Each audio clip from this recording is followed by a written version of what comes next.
Oke, assalamualaikum warahmatullahi wabarakatuh. Kembali lagi di Serangkai Satu Channel. Dan kali ini kita akan membahas sebuah opini publik. Nah, dari opini ini kita akan membahas satu alur cerita atau sebuah benang merah yang mana sekarang fenomena sekarang itu yang gila, yang nomor satu, yang gila, yang trending, yang gila, yang viral. Salah satu contoh aja, prank-prank yang tidak masuk akal buat kita semua. Nah, teman-teman di rumah, karena ini adalah sebuah opini, pendapat, jadi kita perlu banyak tukar pikir ya, diskusi dalam ini. Saya harapkan teman-teman di rumah bisa memberikan pendapatnya di kolom komentar ya. Barangkali pendapat saya atau teman-teman berbeda. Nah, nanti kita akan jadikan satu, kemudian kita akan podcastkan dengan seseorang yang tentunya ini di luar nalar kita. Nah, kali ini kita akan membahas Fajar Sad Boy. Siapa Fajar Sad Boy? Dari awal Oktober saya punya chat, diari terus, dia tidak pernah balas, cuma dia aja. Cinta tidak selamanya indah, Biar Fajar. tidak selamanya indah, setidaknya saya punya perjuangan dihargai. Nah, teman-teman kan sudah tahu, pasti di sedunia ini, se-Indonesia tahu Fajar Sad Boy itu siapa. Tetapi hanya satu yang mungkin teman-teman harus tahu. Ini fenomena ini, sebagai orang tua, kita sebagai orang-orang dewasa harus juga memberikan rem untuk anak-anak kita, untuk adik-adik kita, untuk kaum remaja. Tidak salah, Fajar tidak salah, ya kan? YouTube tidak salah, atau mungkin televisi juga tidak salah. Nah, kemudian yang salah mana? Yang salah siapa? Kemudian ada fenomena juga emak-emak diguyur, ya kan? Satu guyuran, minta giveaway, minta give lah, lain sebagainya, ya kan? Nah, ini seakan-akan fenomena seperti ini jadi seperti halal untuk semua orang. Kita bahas dulu satu persatu. Yang pertama adalah yang lagi viral di TikTok. Nah, di TikTok nih, di salah satu akun, saya tidak akan menyebutkan nama akunnya, tetapi sangat tega sekali dan sangat niat sekali menyemplungkan ya, membuat live streaming di TikTok ya, emaknya, ibunya, dan keluarganya bergantian mungkin ya, itu mengguyur, mengguyur. Jadi satu guyuran dapat gift, satu guyuran dapat gift. Dan sekarang yang fenomena itu seakan-akan itu halal, seakan-akan itu tidak dimasalahkan oleh publik gitu loh. Padahal yang salah satu yang sangat besar sekali adalah dia mengeksploitasi ibunya. Bagaimana 24 jam ibunya diguyur oleh kolam, dia cibuk. Nah, ini sampai 24 jam. Nah, dinginnya seperti apa, kemudian bagaimana angin yang datang, kemudian jadi penyakit dan sebagainya, ini tidak terfikirkan oleh anaknya. Yang penting adalah cuan. Dan herannya lagi, orang tuanya itu mau gitu loh. Orang tuanya itu mau. Bahkan saya lihat video-videonya itu satu tempat tetapi beda-beda orang. Berarti kan mereka mau gitu loh. Seakan-akan mereka bertanda tangan di atas materai bahwa yang dia lakukan itu benar gitu loh. Jadi kalau teman-teman di jalan melihat fenomena orang pengemis yang seakan-akan dia buta atau mungkin kakinya putus, tangannya putus, ini lebih dari itu gitu. Ini lebih dari itu. Jadi kita harus pahami dulu. Dan dia tidak salah, tetapi itu tidak dibenarkan karena orang tua yang menjadi objeknya. Dan yang paling salah adalah orang-orang di sana yang memberikan asihnya. Maksudnya apa sih? Memberikan gift-giftnya, yang memberikan sebuah empati, tetapi itu salah empati orang-orang di sana. Itu pendapat saya, sekali lagi itu pendapat saya. Karena ketika orang lain memberikan pendapat, orang lain memberikan gift-nya kepada akun tersebut, dia akan semakin menjadi, dan itu akan diikuti oleh akun yang lainnya.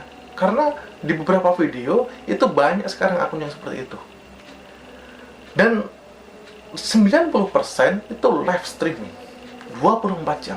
Bayangkan, tidak makan, tidak minum, dia di atas kolam, kakinya masuk dalam air, dinginnya seperti apa. Dan di usia rentan. Nah, ini teman-teman di rumah tidak boleh meniru hal itu.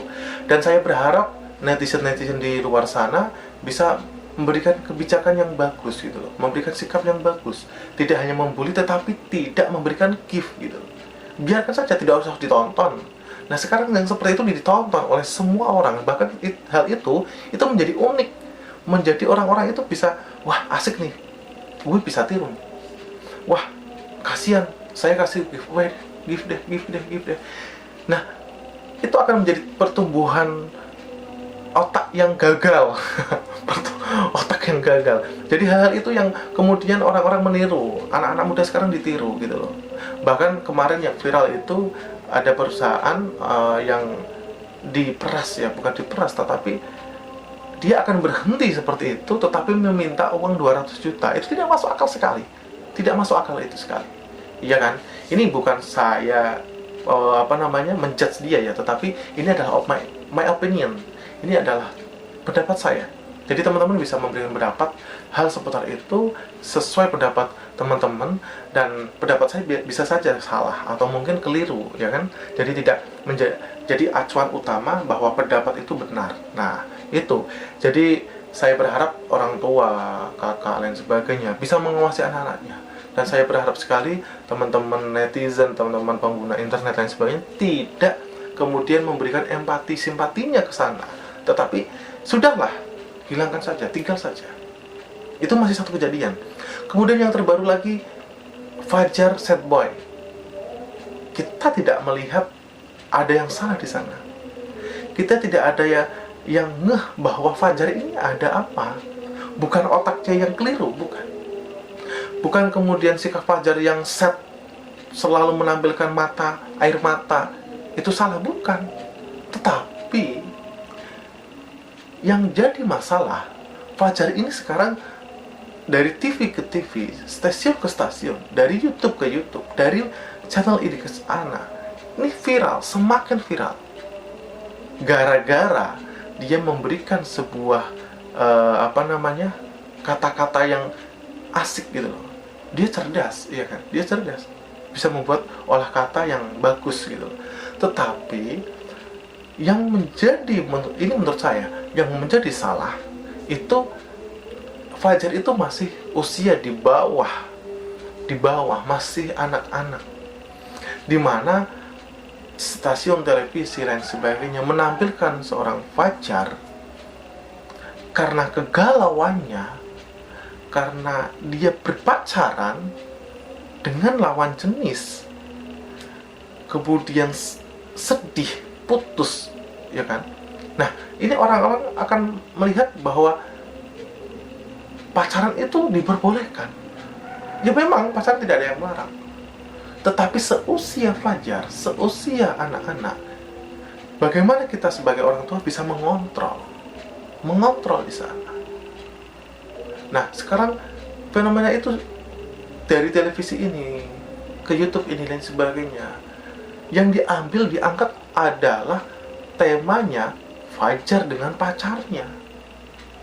Oke lah, salah satu channel atau mungkin televisi mengangkat bahwa story Fajar dari awal, dia berangkat dari mana, kemudian dari mana.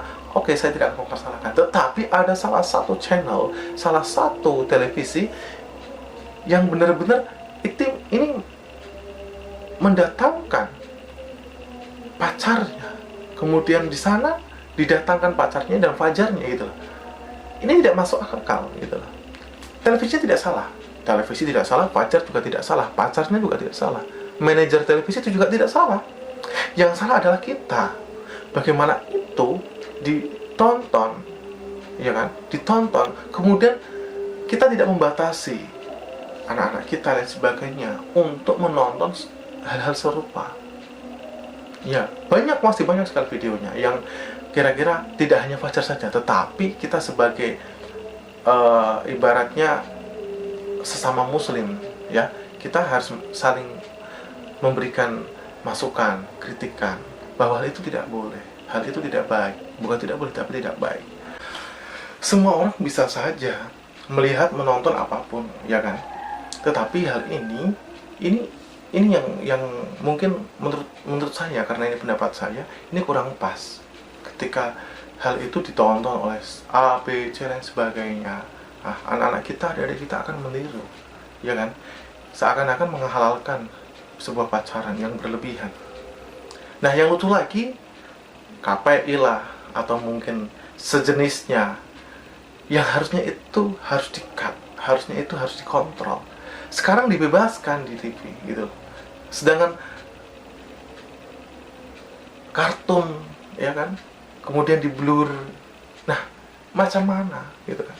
Nah, makanya fenomena-fenomena ini harus kita sikapi yang baik. Ini 2023, bagaimana melonjaknya ketika nanti media ini semakin tahun, bagaimana generasi kita. Hal itu menjadi contoh bahwa orang-orang itu melihatnya bukan dari prestasi.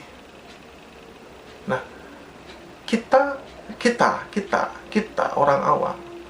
Jadi kalau di psikologi itu ada pemikiran bahwa kita lebih menarik, kita lebih tertarik dengan sebuah tertawaan atau hinaan kepada orang lain daripada sebuah prestasi. Contoh salah satunya, orang-orang akan melihat Fajar, seorang sosok Fajar itu akan dihina, akan dibully semua orang dari sikapnya, dari gayanya dan sebagainya.